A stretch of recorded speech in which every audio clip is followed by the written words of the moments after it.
O Krishna, first of all, you ask me to renounce work, and then again you recommend work with devotion. Now will you kindly tell me definitely which of the two is more beneficial? The personality of Godhead replied, the renunciation of work and work and devotion are both good for liberation.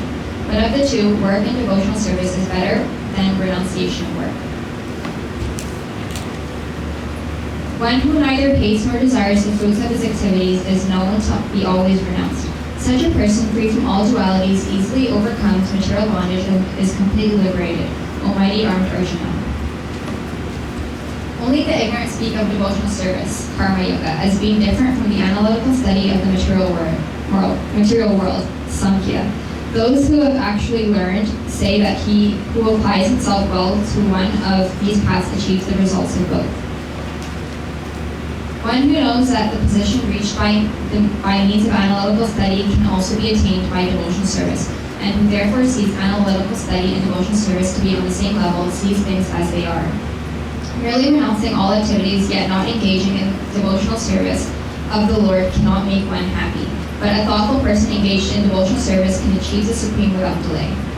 One who works in devotion, who is a pure soul and who controls his mind and senses, is dear to everyone, and everyone is dear to him.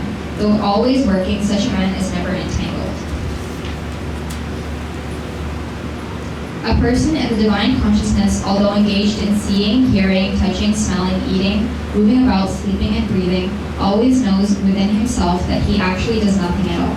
Because while speaking, evacuating, receiving, or opening or closing his eyes, he always knows that only the material senses are engaged with their objects and that he is aloof from them.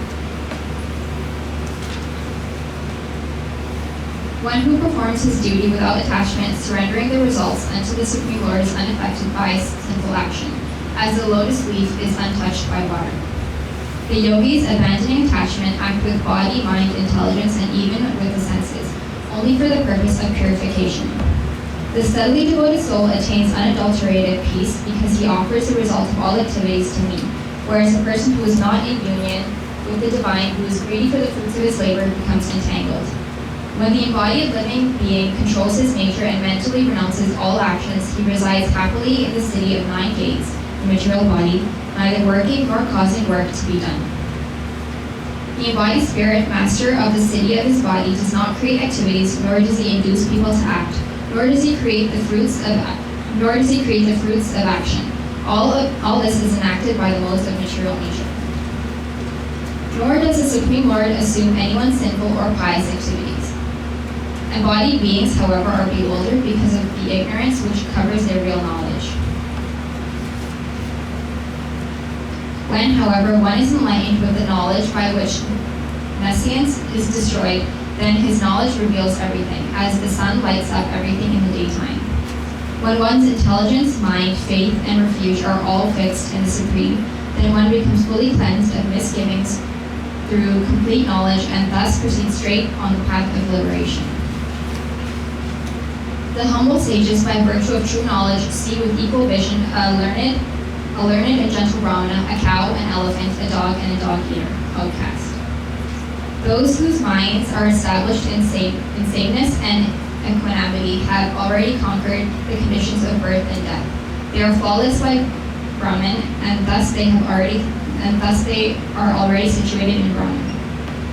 A person who neither rejoices upon achieving something pleasant, nor laments upon obtaining something unpleasant, who is self-intelligent, who is unbewildered, and who knows the signs of God, is already situated in transcendence. Such a liberated person is not attracted to material sense pleasure, but is always in trance, enjoying the pleasure within.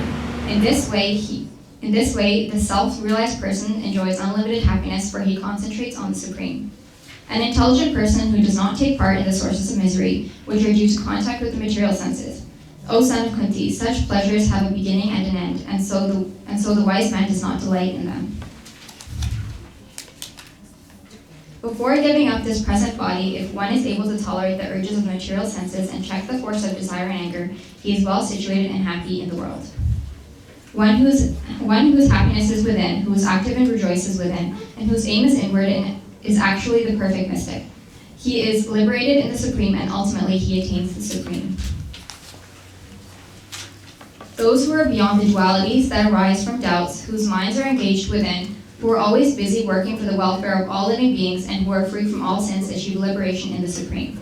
Those who are free from anger and all material desires, who are self-realized, self-disciplined, and constantly endeavoring for perfection, are assured of liberation in the Supreme in the very near future.